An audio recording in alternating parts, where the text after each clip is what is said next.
आप सभी लोगों को यथोचित अभिवादन। मेरे सामाजिक परिवार के जो सदस्य पहले से हैं और जो अभी बन जाएंगे, इस वीडियो को देखने के बाद बन जाएंगे।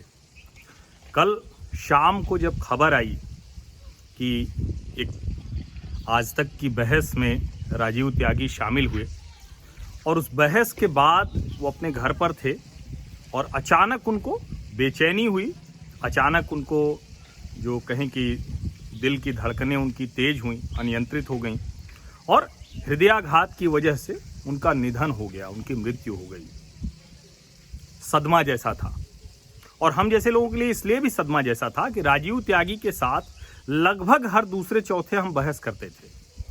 लगातार अलग अलग चैनलों पर अलग अलग विषयों पर हमारी बातचीत होती थी और चूंकि अलग अलग विचार सबके होते हैं और वो कांग्रेस पार्टी के प्रवक्ता के तौर पर थे और मैं ये मानता हूं कि कांग्रेस पार्टी के प्रवक्ता के तौर पर वो बेहद शानदार तरीके से अपनी बात रखते थे और कई बार वो सामने वाला जो होता था उसको निरुत्तर करते थे, उसको चिढ़ा भी देते थे, उसको परेशान भी कर देते थे और लगभग यही काम जो उनके सामने खड़ा होता था वो भी करता था।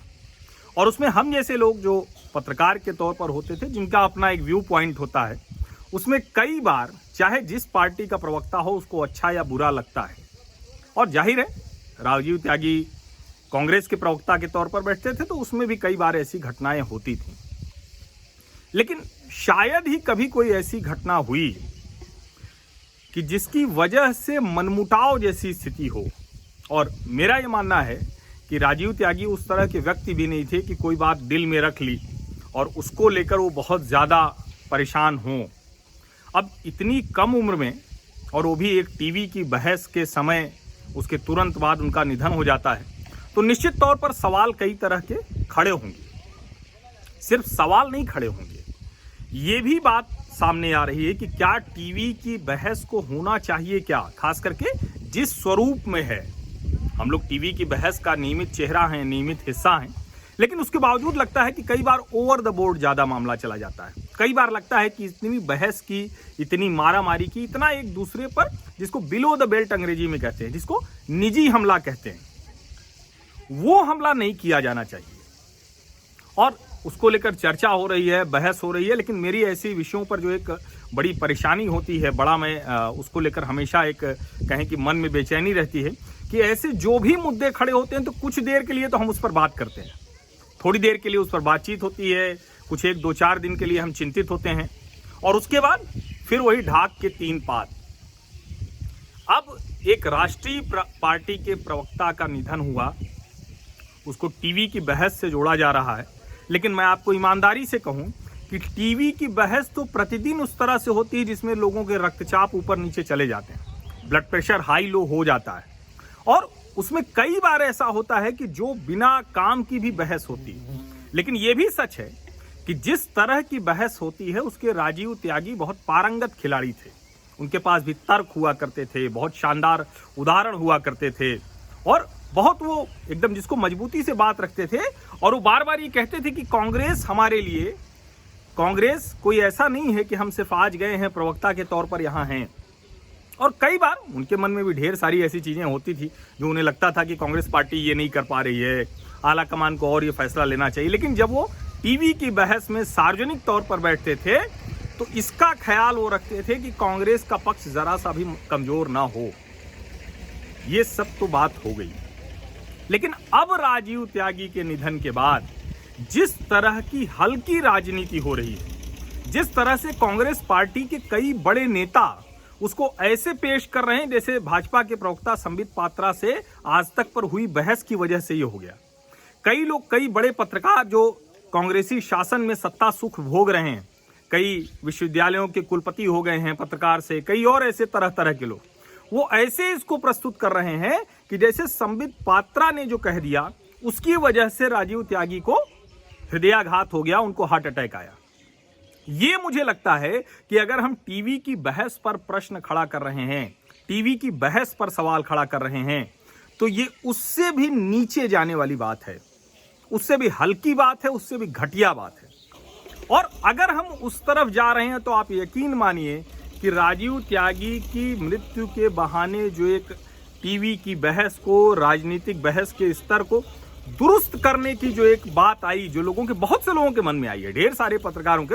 और मैं आपको ईमानदारी से कहूं कि कुछ लोग जिन्होंने अपने जीवन में कुछ नहीं किया है, जिनको अगर ये टीवी नहीं आता तो वो शायद कभी किसी तरह का हिस्सा नहीं बनते, जो ये टीवी की बहस नहीं होते तो किसी भी पक्ष के हों, और वो शायद कोई उनको जानता नहीं। ऐसे लोगों को छोड़ दें, कुछ ऐसे लोग जो विवादित बयान देकर ही बहुत चर्चा में रहते हैं, ऐसे लोगों को अगर छोड़ दें तो ज्यादातर लोग बहस के उस फॉर्मेट को कतई पसंद नहीं करते, ज्यादातर लोग। और ये मैं आपको दावे के साथ इसलिए कह रहा हूं कि मैं खुद नियमित तौर पर, ये फर्स्ट हैंड एक्सपीरियंस है, मैं खुद नियमित तौर पर टीवी की बहस का हिस्सा रहता हूं और मैं प्रयास करता हूं कि ऐसी किसी बहस में मैं शामिल ना हूं जहां मुझे एक दूसरे पर निजी आरोप प्रत्यारोप लगाना हो। हालांकि पत्रकार के नाते मुझे ढेर सारी सहूलियत होती है, ढेर सारी मेरे पास गुंजाइश होती है, लेकिन प्रवक्ता के नाते पार्टियों के नेताओं के पास गुंजाइश नहीं होती। जब ये कोशिश की जाती है कि किसी भी तरह से एक हमला बोला जाए और पूरी बहस को टॉपिक से डिरेल कर दिया जाए, वरना जिस मुद्दे पर बहस हो रही है अगर उसी मुद्दे पर बातचीत होती रहे तो शायद कभी ऐसी नौबत नहीं आए कि बहस का स्तर बहुत नीचे जाएगा, चर्चा बहुत खराब होगी। ये समझने की जरूरत। जब हम किसी के लिए कुछ बुरा बोलते हैं तो हमें भी इस बात की तैयारी रखनी चाहिए कि वो भी बुरा ही बोलेगा। ये ह्यूमन नेचर है, मानव स्वभाव है, क्योंकि हम तो ये चाहते हैं कि हम तो हमला तीखा से तीखा करें, लेकिन जब दूसरा कोई हमसे बात करे तो पूरे सम्मान के साथ करे। ये हो नहीं सकता, ये म्यूचुअल रिलेशन का मसला है, आपसी संबंधों का मसला है। और इसीलिए मुझे लगता है कि अगर आप में से कोई भी इस बात को लेकर चिंतित है, इस बहस के स्तर को लेकर, चर्चा के बिंदुओं को लेकर, उसमें जो जिसको कहते हैं कि क्या आप डिबेट जो कर रहे हैं उसमें पॉइंट्स पे कर रहे हैं या डिबेट कर रहे हैं सिर्फ इसलिए कि अच्छा ठीक है कुछ कुछ बोलना है, आधे घंटे एक घंटे किसी तरह से बीत जाए। तो मुझे लगता है कि एक बहुत शानदार नेता, बहुत शानदार प्रवक्ता, बहुत धारदार तर्कों के साथ विरोधियों को विचलित कर देने वाले प्रवक्ता की असमय मृत्यु पर हल्की राजनीति नहीं होनी चाहिए, संबित पात्रा को बेवजह निशाना नहीं बनाया जाना चाहिए। और अच्छा हो कि सभी पार्टियों के प्रवक्ता ये तय करें कि हम सिर्फ डिबेट में उस मुद्दे पर बात करेंगे जिस बहस के लिए हमें बुलाया गया है, पढ़ लिख कर आएंगे, तर्क लेकर आएंगे।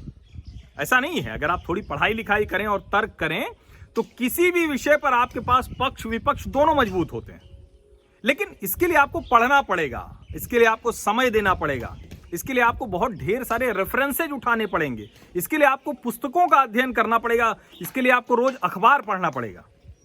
इतना जब सब कुछ करेंगे तब आप टीवी की बहस में बहुत, और ये होता था चाहे कांग्रेस कहें और भाजपा में तो बहुत बड़ी लाइन हुआ करती थी। अब तो दुर्भाग्यवश न तो जेटली जी हैं न सुषमा जी हैं, लेकिन पूरी लाइन हुआ करती थी कि वो अपने तर्कों से एकदम ध्वस्त कर देते थे।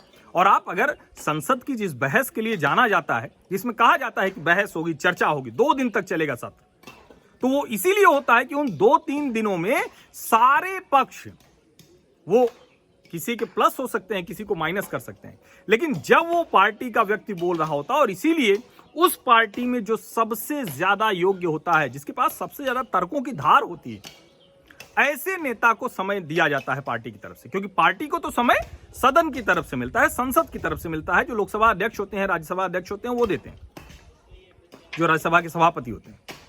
तो उपसभापति, सभापति और अध्यक्ष की तरफ से समय मिलता है, अलग अलग समय। उस समय का इस्तेमाल कैसे अपने पार्टी के हक के लिए बहुत अच्छे से कर सकते हैं, इसके लिए एक बेहतर व्यक्ति को चुना जाता है। लेकिन अगर हम टीवी की बहस का स्तर इतना गिराते जाएंगे तो आज नहीं तो कल संसद में भी वही तो देखने को मिल रहा है। कितने अच्छे वक्ता आपको दिखते हैं, तो आप सिर्फ इसको एक हल्की राजनीति के तौर पर क्यों ले जा रहे हैं? इतना बड़ा सबक है। अगर हम मान लें कि उस बहस के बाद राजीव जी तनाव में आ गए, तो भी हमें देखना होगा कि हम उस बहस का, उस चर्चा का कैसे, क्योंकि हम सब के ऊपर वो दोष है। अगर वो चर्चा की वजह से उनको हृदयाघात हो गया, उनको तबीयत उनकी खराब हो गई और उनका जीवन नहीं बचाया जा सका, तो ये हम सब के ऊपर प्रश्न चिन्ह है। सिर्फ टीवी मीडिया या राजनीतिक दलों के ऊपर नहीं, पूरे समाज के ऊपर है। हम उसी तरह की बहस तो देखते हैं, हम उसी तरह का काम कर रहे होते हैं। हम दिन भर दूसरे के बुरे में लगे रहते हैं, अपनी चीज को बचाने की बजाय दूसरे के में ज्यादा कैसे हिस्सा मिल जाए उसके चक्कर में पड़े रहते हैं। हम क्या उस सब से ऊपर उठ सकते हैं क्या? अगर नहीं उठ सकते तो आप यकीन मानिए कि ये जो फौरी बहस चल रही है, ये जो अचानक सबको लग रहा है कि बहुत बुरा हो गया, बहुत अनर्थ हो गया, इसको कैसे ठीक किया जा सकता है, ये सब क्षण भंगुर है, इसका कोई कुछ लाभ नहीं मिलने वाला है। और आगे जो लोग कह रहे हैं, और मैं इसीलिए कह रहा हूं कि आप किसी टीवी के एंकर को, किसी राजनीतिक दल के प्रवक्ता को, किसी एक के ऊपर ऐसा आरोप लगाकर उसी वाली जो जिस पर हम प्रश्न चिन्ह खड़ा कर रहे हैं, उसी को आप और आगे बढ़ा रहे हैं।